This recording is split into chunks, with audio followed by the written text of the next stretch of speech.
am not running against Senator Oluremi Tinubu. Oh. I am running along with her. Okay. I'm not running against her in any way. That's interesting. I'm running along with her, and in particular, I am standing up for my generation.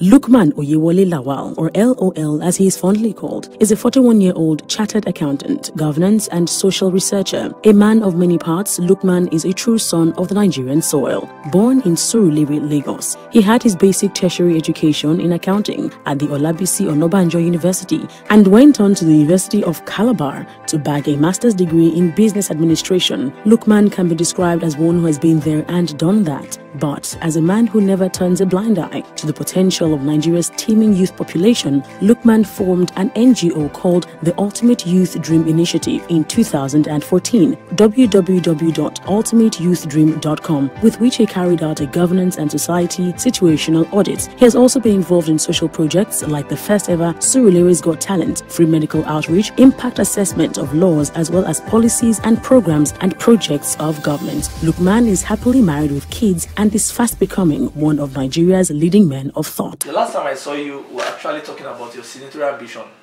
for Lagos Central Lagos Central Senatorial District, and I was afraid because I was chasing you for some days and you were busy doing one or two youth program in Lagos University and some other places around Lagos Central.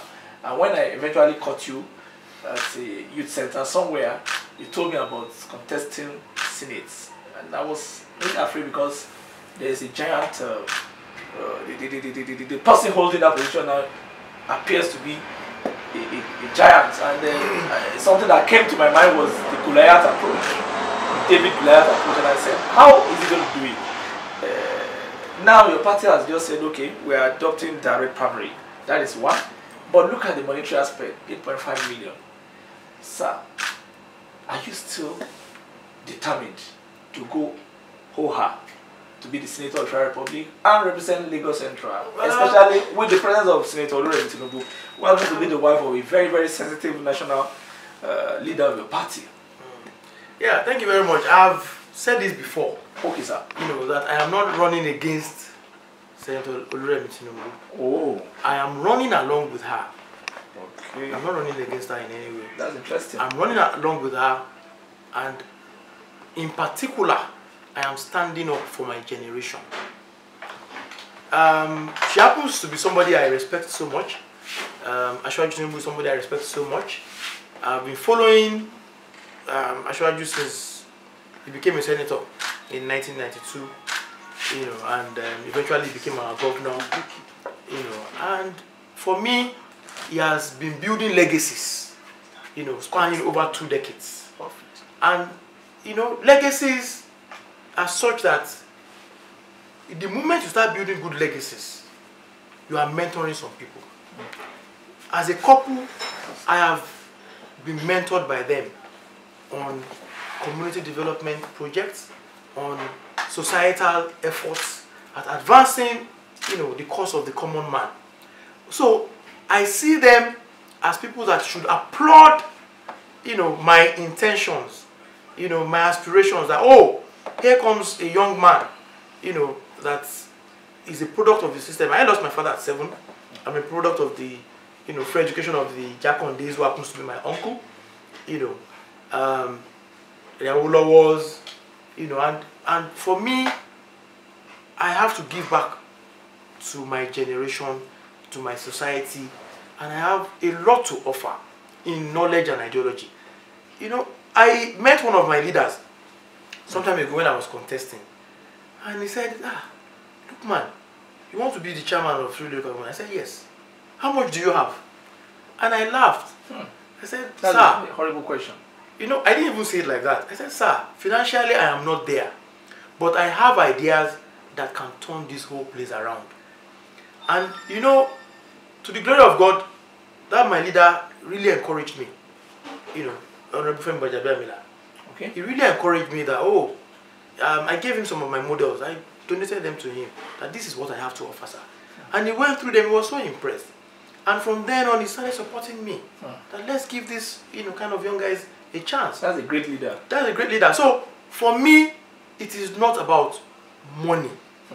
We must encourage people that have the right skill set, the right value set, people that are prepared with competence, with capacity, with character. I'm not in politics for what I want to grab. I want to serve. I want to solve problems. I'm not bothered about, oh, how will I return? Give me that chance. Let me go there. Come and listen to my bills. I've been showing people my models. I'm proud to bring them out. These are painstaking researches with data to support, my positions. One thing I noticed about you, it has been a long time I've met a politician who carries this kind of creative model. The politician who have the temperament to research, talk less of putting down and doing something like this. Because I've gone through some of your bills, and I wonder how you got already been prepared. Yes, I wonder how you got the analogies, the diagrams, the economic analysis. Well, luckily, I've been blessed. Yeah, this is the first by time working in the private sector for 5 years, working in the public sector for 9 years. Public sector for 9 years. Yes, and I've also had my stint in entrepreneurship, in production and services. So I have been to several workshops, several trainings in the public sector. I know how things are done. So it comes handy. I've been privileged to work in several capacities that have exposed me to what governance should be and what governance is. And so, these are things that they flow to me naturally. Who is your leader that comes close? Who is a preferable leader in Nigeria that comes close to what you want to do in government? Who can you say and say, oh, this person is close to what I think governors should be like? Who is already adapting to that culture that you espouse? A lot of them are abound. Okay. A lot of them are abound, and Benga Kaka is one of them. Okay. In Ogun State. Several others in Lagos, including Tony Amila. Okay. There are people that have been privileged to interact with. Baba Jakonde, his legacies are abound. Highly abound. Everywhere. He has touched so many lives. Okay, and we always celebrate him. Okay, and there are so many other, notable leaders of thought that, Babolusi, our leader in Lagos Central, you don't sit with people like that and not learn from them. But we need to also tell them that they should give youth inclusion a chance in our party. They should advocate for youth. We don't have the money, but we have ideas. We have salient ideas. We have tested ideas. We have the will. When I met Babolusi, he said, look, I've met a lot of young persons like you. Do you want to use politics for shortcut? Politics for shortcut? For shortcut to wealth. To wealth. So by the time I interacted with him for about 30 minutes, I showed him my developmental projects. I've done this to secondary schools. I've done free medical programs. I've done talent hunts, enhancements, student got talent. I go to secondary school, I speak on radio and television. He said, oh, Sila Rawon. He started praying for me. He said, you are not one of them. Today, we have a lot of young persons that are not prepared. We have young persons that are showing Ferrari, showing, wealth accumulation. No, they are showing power bikes on the Facebook. Showing Ferrari, showing all things that, oh, I'm a senator, I can afford these things. Is that what you should be showing a young, vibrant mind? Is that a semblance of a good leader?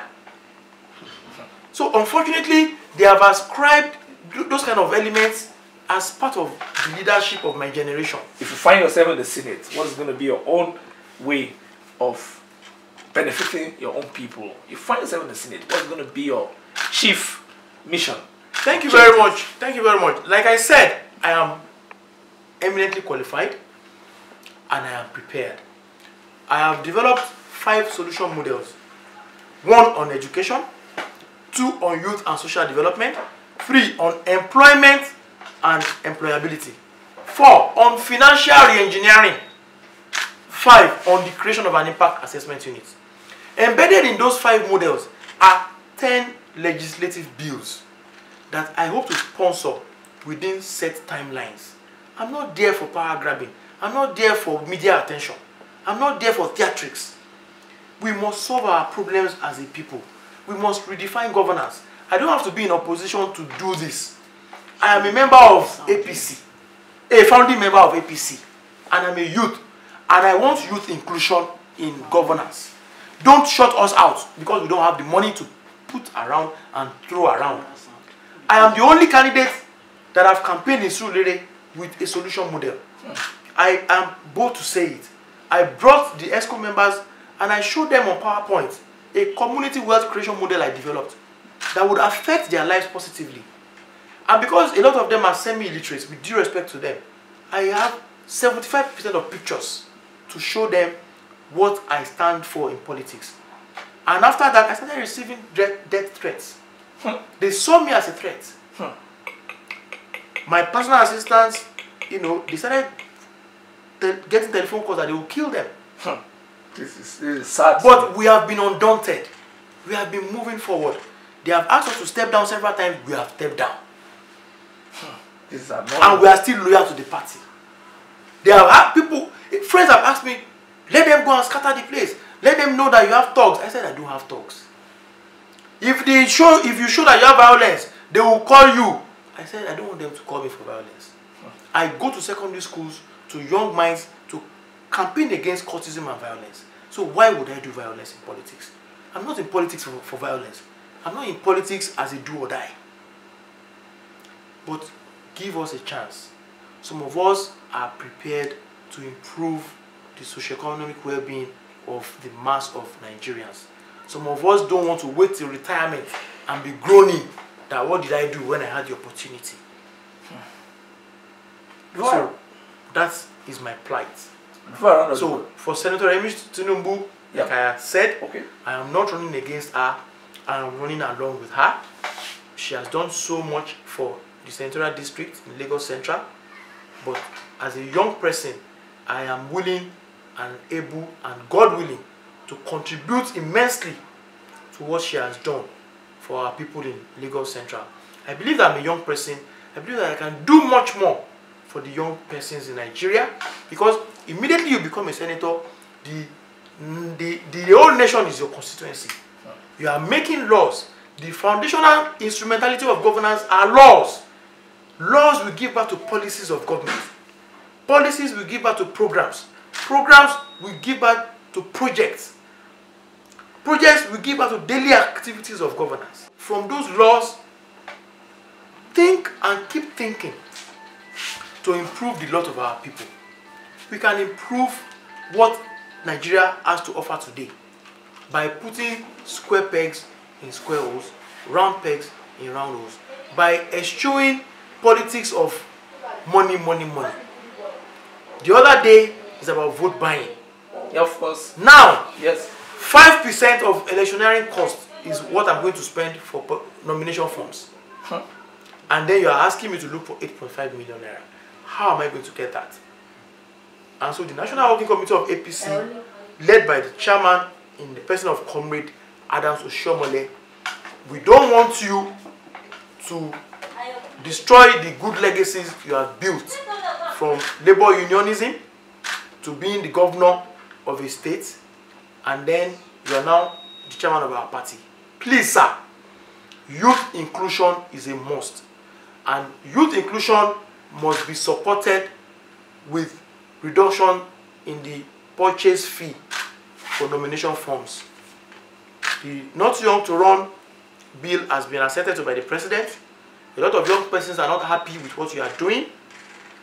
A lot of young persons are saying no to the high nomination fees. We must be allowed to actively participate in the governance process as enshrined in the Constitution of the Federal Republic of Nigeria. You have moved, seen the police one-on-one, you go around, you meet security agencies, you just left the prison where you interacted with some prisoners and what they call it, the warders and all the rest. And you meet the police, you meet security agencies, we travel, you meet immigration officers and all that. Psychologically, what do you think government needs to do to boost the morale of this very sensitive personnel in the public sector? Thank you very much. You know, some of the things we are facing in Nigeria are such that we are docile. I'm sorry, as a people, because governance is a no chicken, no egg phenomenon. If you want to have eggs, you must provide chickens. You must house them. You must feed them. Give them water. Give them the right medication. And then you expect the eggs to come in. Governance is a no chicken, no egg phenomenon. We cannot get the best from members of the essential services institutions in Nigeria if they don't have the right compensation for labor. We are deceiving ourselves. I have told you that without building institutions, you cannot be a great country. Without incentivizing appropriately the people that are working to drive those systems, we will not move forward. The model on financial re-engineering is going to sponsor a bill.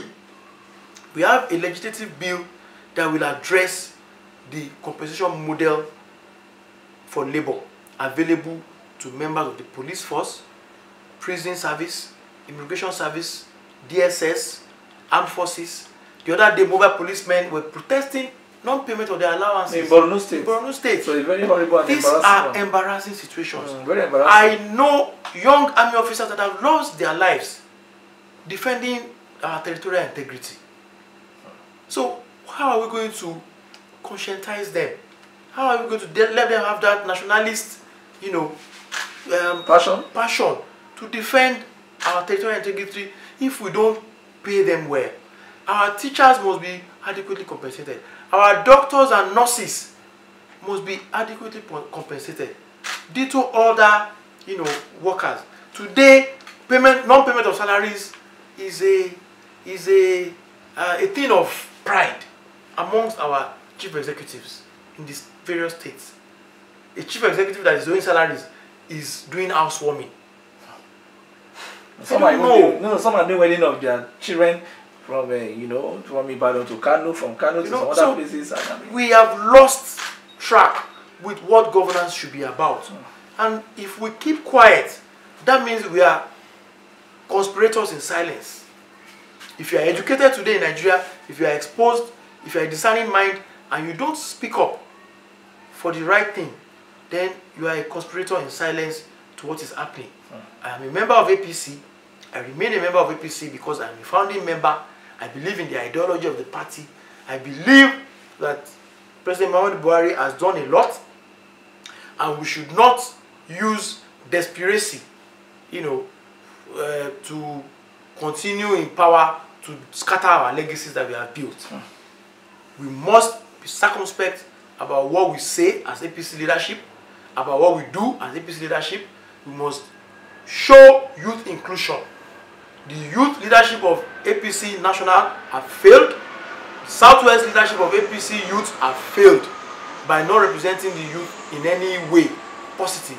We have not heard a position paper from you on the nomination fees. We have not heard any position paper from you on improving governance in Nigeria. We don't know what you are doing there. Do you believe that the not young to run bill is genuine? When it came out, a lot of people say, oh, the president has done the best. But some analysts said, the president said, let me do second time. Then after me, the deluge. There was a French leader who said, after me, I think it was King George XIV, who said, after me, the deluge in France. So the president said, after me, you cannot rush in. With people like Oyewole Lawal, people like Mr. Feladotoyi, people like Mr. Kingsley Moghalu, and some other young people, do you really see the future that the youth can really lead this country, whereby we have stalwarts who are putting things in the front and saying, no, people should go and sit down, let the person go first, let this one start. So, do you believe in not young to run bill? Does it apply to you, sir? Thank you very much. It is a thing of joy, that eventually the Not Young to Run bill was passed into law, and then it was also assented to. by Mr. President. You know, but there are intrinsic values that we must always unveil on every phenomenon of life. Now, a youth that is still struggling with his physiological needs, no roof over his head, he cannot feed himself 3 square meals, no clothing, you know, how is he going to be able to say he wants to aspire to lead? Because we must be honest and truthful to ourselves. Now, I have heard a lot of parties that have come forward to say, oh, we are going to leave 40% of our political slots, position slots, for the youth. Some parties have said we are reducing nomination form fees for the youth in the wake of the Not Young to Run bill. And that is why I am saying that I can't imagine that APC, the party in government that have allowed the Not Young to Run bill to become an act of parliament and therefore binding on us all, will be the same party shutting out the youth with nomination form fees. 55 million naira for president. It's a shame. 22 million naira, 22.5 million naira for governorship, 8.5 million naira for Senate, 3.8 million for House of Reps. It is totally anti-democratic, because you are destroying the legacies that you have built. That is how I can wrap it up. So I am believing that the NWC leadership are listening. I believe that they can still correct this major gaffe. If you are saying that what young people are good for is thuggery, is vote disruption, vote scattering, you know, and all kinds of things, then some of us are saying no. The system has made a lot of us that way. It is not our fault, but we can redirect, you know, what the youth population have faced in the hands of the older generation by bringing ourselves forward, by being a part of the lawmaking organs of the country, by being a part of the executive of the country, by being a part, you know, of the judiciary.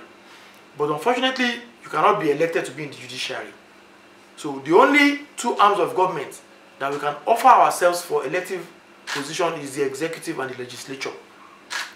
And for the executive is the governorship. How many young persons have the wherewithal to come out to be governor in any state in Nigeria? Because to run for governorship in Nigeria is in the region of billions of naira. How much crowdfunding are you going to be able to garner to raise billions to contest?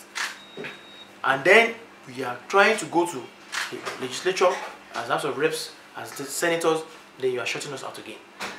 Kudos to the likes of Oyewole Lawal, kudos to the likes of Feladro Toye, kudos to the likes of Kingsley Moghalu.